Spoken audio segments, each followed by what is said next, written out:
Super Jordan Reviews here, and I just got back from seeing Fantastic Beasts and the Crimes of Grindelwald, and I'm gonna give my quick thoughts on this film. I won't be going into any spoilers for the film at all, so if you have not seen it yet, then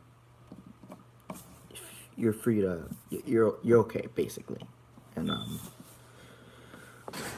to be honest, I was very disappointed with this film. Like, this was in my top five most anticipated films of the year. This is probably like like, first was Infinity War, second was probably Ralph. This is probably my third most anticipated film of the year. Like, to be honest, I wasn't a fan of the first Fantastic Beasts movie, but like, with the inclusion of like the Dumbledore and Grindelwald storyline, I was actually like really hyped up for this film. Now, the first trailer wasn't that good, but then the last two trailers were great. And so they kept me really hyped up for the movie, and it wasn't really that good, to be honest. Now, I wouldn't say it's 40% Rotten Tomatoes bad, but I still wasn't a fan.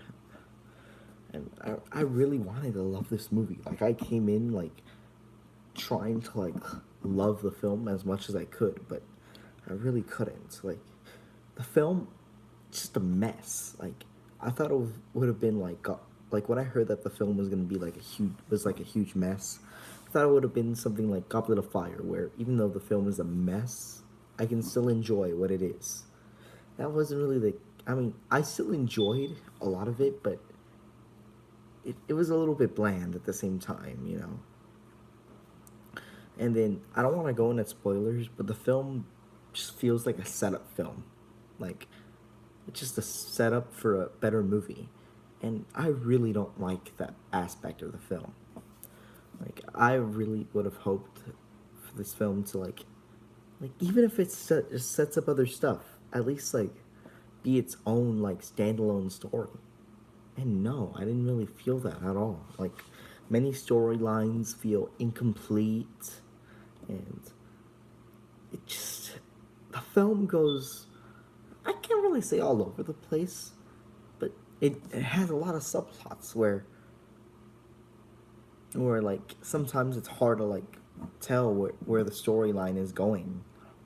Like, of course you have the storyline with Newt and Jacob.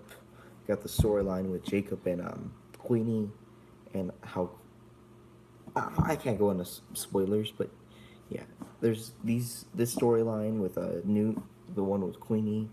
Then there's kind of the one with Tina until yeah, the one with Credence and Nagini.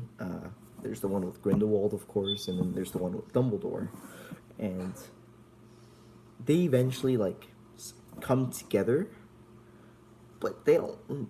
It just it gets all over the place. Like, they focus sometimes a lot on one thing, and it's at the point where you haven't seen like a certain character for half an hour, and they're supposed to have like a huge importance to the film. And in addition to that,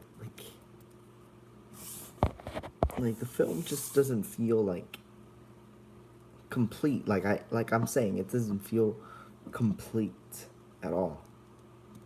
Hey, Raul. I hope Ralph Breaks the Internet is great, because it's really got to make up for this disappointment that I had with this film. Another. Now let me go more with the positives, because I feel like I'm being too negative here. The visuals were great. I'm not sure if it's the best in the series. Like, I'd probably go to like Deathly Hallows, but the visuals are great in this film. It's just the way that they design the creatures, really awesome, and the spells, of course, were great. The acting was really good. Eddie Redmayne was good as Newt, as always. Jude Law was actually pretty good as Dumbledore, despite the little screen time that he has in the film.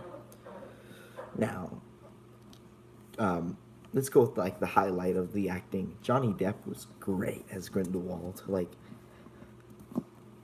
there's a lot of controversy about him being cast simply because he's known for playing very goofy characters like Jack Sparrow, but he perfected uh, Grindelwald. In fact, Grindelwald, I think he's up there with Voldemort as one of the maybe not best villains in the franchise, but he's definitely one of the scariest villains. Like he's probably scarier than freaking Umbridge, and you know how Umbridge is. Definitely one of the highlights of the film. The score, I don't know who did the score, but the score was really good. It sounds like it came straight into the wizarding world, and it was great. And another thing I really admired about this film is that it took a bit of risk. Like, even though they didn't really pay off with the risks, especially towards the end where it kind of just ends, it was really good. Like, it was really good. I'd say that. Now, back to the negatives a little bit. Back to it feeling incomplete. The movie just kind of ends. Yeah, I feel like it's worse than Deathly Hallows in part 1 in that case where it just ends. They set up something, but then they just end the movie and use it as a setup for the second film. And literally in the theater, as I saw the scene go on, I just see something and then directed by David Yates, and then it was like, aww. And throughout that scene, I was like, do not end the movie yet. I don't want it to end briefly. That's exactly what they did. And to be honest, I wasn't a big fan of the characters in the first Fantastic Beasts. I mean, they were good for what they were. And I mean, I enjoyed Jacob Kowalski. He was he brought a lot of the comedic effect, and don't get me wrong, this film has quite a bit of humor that worked. But at the same time, it focuses more on the story. Now I definitely like this film much more than the first Fantastic Beasts because it has much more story and much more interesting concepts. But yeah, it was it was a much darker film, which I'm okay with. It's definitely the darkest in the franchise, which really surprised me, by the way.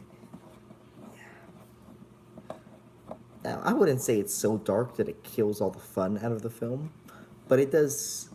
Now, this isn't a flaw at all, but it does kill some stuff that I appreciate about the Harry Potter films, how I shouldn't even say Harry Potter, the Wizarding World films. Yeah, and looking at this, I feel like Where to Find Them was kind of a pointless film. Slightly. I don't know how to express my thoughts. This video is barely meant for me to just express my emotions about the film. I saw it I got out of the theater maybe 40 minutes ago from watching it. Yeah. Out of recommendations, if you're just a casual moviegoer, give it a skip. Now, if you're a Potter fan, I'd say you should check it out. I mean, it's good for what it is, but it definitely could have been better, hopefully. I just hope the sequel fixes the mistakes of this film. Yeah, well, thanks for watching, everybody. And I'm gonna just leave it at that. Oh, and as for ranking, I'd give it a 7 out of 10. It might change upon rewatch, I may like it less, I may like it more, and I'm planning on doing a Harry Potter countdown ranking. Alright, well, thanks for watching.